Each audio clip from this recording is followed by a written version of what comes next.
After his Golden Boot win at the 2018 World Cup, Harry Kane's reputation was at an all-time high. The English striker had hit at least 21 league goals in each of the previous 4 seasons, had been awarded the Premier League's Player of the Month award more times than Lampard, Shearer and Rooney, and had narrowly missed out on becoming the first player since Thierry Henry to finish as the Prem's top scorer 3 times in a row. He was undoubtedly the best number 9 in England and was arguably in the conversation for the world's best along with Robert Lewandowski and Cristiano Ronaldo. But the following season he was hit by 2 ligament injuries and quickly resembled a shadow of his former self. Kane suddenly looked off the pace, less mobile and less prolific after repeatedly rushing back from the treatment table, typified by his performance in the Champions League final against Liverpool, where he mustered fewer shots and fewer key passes than left-back Danny Rose. However, 18 months later, and it appears the England captain has regained the ruthlessness and consistency that originally made him the league's most feared marksman, and is playing some of the best football of his career. How has he done it? Let's find out. We're not the first to say it, but it looks more and more like English football's prolonged hiatus following the COVID outbreak of early 2020 did wonders for Harry Kane's career. When the Premier League was postponed in mid-March, the Tottenham striker was 2 weeks off returning from a 2-month layoff, during a season in which his attacking numbers had already fallen considerably. He was taking just 2.8 shots a game, the lowest average of his career, and was also creating less than a chance per match, his worst showing in 5 years.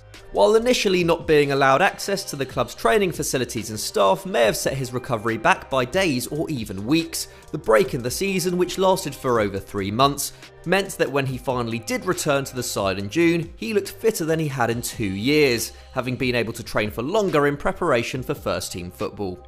Between October 2014 and January 2019, the Spurs striker missed just 9 Premier League fixtures and played in 2 international tournaments, meaning that with the exception of summer 2015, he practically didn't stop playing for over 4 years. It was clear Kane had needed a break, and his post-lockdown form said as much. Following the restart, the 27-year-old hit the back of the net every 116 minutes, a huge improvement on his average of a goal every 162 minutes before his injury, and he has only built on this in the new campaign.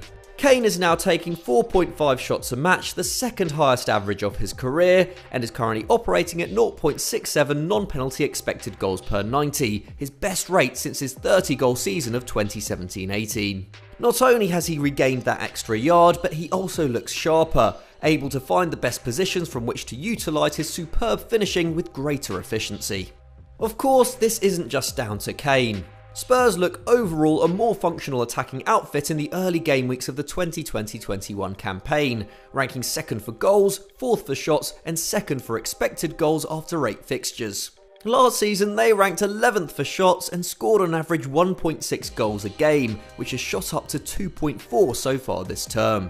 Other players who have shone include Tanguy Ndombele, who looks much better in a more advanced position, Pierre-Emile Højbjerg, who has added a solid base from which to build attacks from defensive midfield, and Sergio Reguilón, whose speed, dynamism and creativity from left-back gives the side an extra advantage on the counter.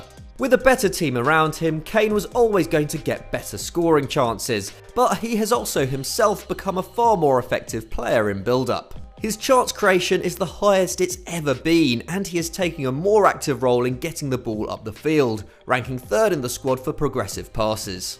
This isn't necessarily new for the Englishman. He has always been known for dropping deep to provide ball progression and release his teammates out wide.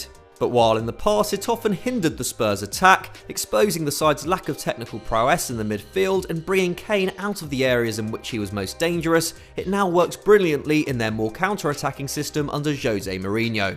And of course there is his partnership with Heung-min Son, who is the greatest recipient of his newfound creative edge.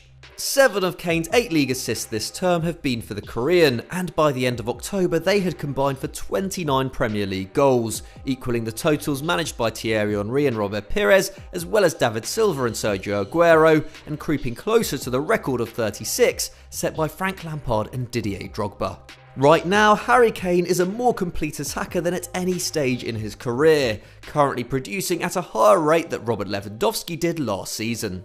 Doing it across the whole campaign will of course be tricky, but it still represents an incredible transformation for a man who just 12 months ago was struggling to recapture his magic. So that is why Harry Kane is the Premier League's best striker again. But what did you make of it? Let us know in the comments below, as well as any of your own suggestions for any FD Explains we can do in the future. If you enjoyed this video, of course, don't forget to leave it a like and subscribe to Football Daily if you haven't done so already. Thanks for watching, and we'll see you next time.